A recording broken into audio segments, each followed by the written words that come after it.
All right, hi everyone. Lesson 6. I am upset because I see something that is not there. So this lesson introduces the illusory nature of reality as we see it. So recall yesterday's lesson. I am not upset for the reasons I think.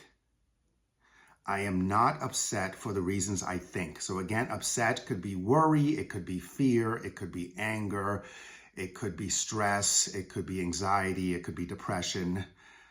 The actual labeling of the upset is not really as important as identifying that you are upset because you see something that is not there. So again, let's go back to yesterday's example of my boss coming to me and saying, without any kind of condition or context, what time did you leave yesterday? Now, that question could be, let's just say what was actually happening was that there was a technician who said that they came, but nobody let them in. I don't know. And it could have been anybody who could have let them in. And he was just wondering, is this technician telling him the truth? Did he actually show? But I made it about me. So when I hear the actual question, what time did you leave yesterday? My initial response or reaction may be, oh my goodness, I feel that I'm not trusted, or I feel threatened, or I feel attacked, or what could I possibly have done wrong? Did I leave too early? That could be thoughts that I'm having that have nothing to do with reality, with the actual moment. So the perception that I'm having is of something that is not there. And so take that as an example. In any reactions that we have, what is the difference between a reaction and a response? A reaction can be very, very instinctual, very impulsive. It could be in a twinkling of an eye, you can have this type of almost Pavlovian conditioned response based off of the actual way that you view yourself in that moment.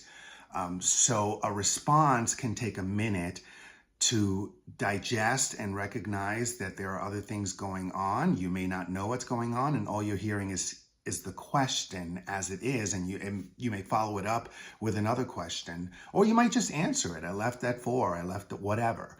And there isn't anything else going on in the moment. You're waiting for the next comment to be made by your boss without any preconditioned ideas of what he might be meaning, the meaning that we give instinctually.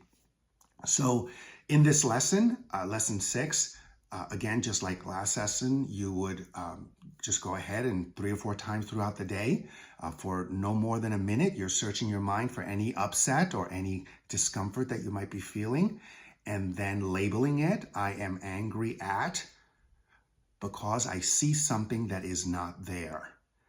I don't want to underestimate how powerful these early lessons are. Don't short skirt the ability to start to question the perceptions that we have. It can be scary because our models of reality are so fixed. They're based off of our beliefs, our convictions, our past experiences, the evidence that we have of things, what I know Anthony Robbins calls reference legs that we create. They're based off of that. So they're very strong, they're very fixed. And so to start to question them can be a little bit scary, but it will start to create other possibilities. The mind will start to look for other ways of looking at things. And that's an important thing to do, because perception is very malleable. It's very subjective. It's based off of what we choose. And in subsequent lessons, it becomes very empowering to then make a decision of what something means, where it's coming from a conscious process versus the subconscious sort of neuro associations that we make, that are tapes running in the background that determine what things mean in our minds. And much of it is disempowering. So it's exciting to be able to really see the potential for just an opening of the way we see things.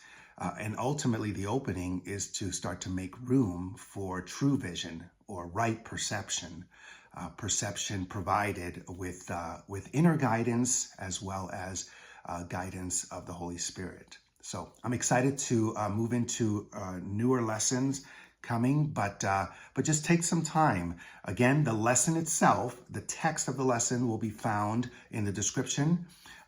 Do like and subscribe this video if you want to continue to follow. You can be alerted to future videos. The plan is to do one video a day for the next 360 plus days. So thank you very much, and we'll see you next time.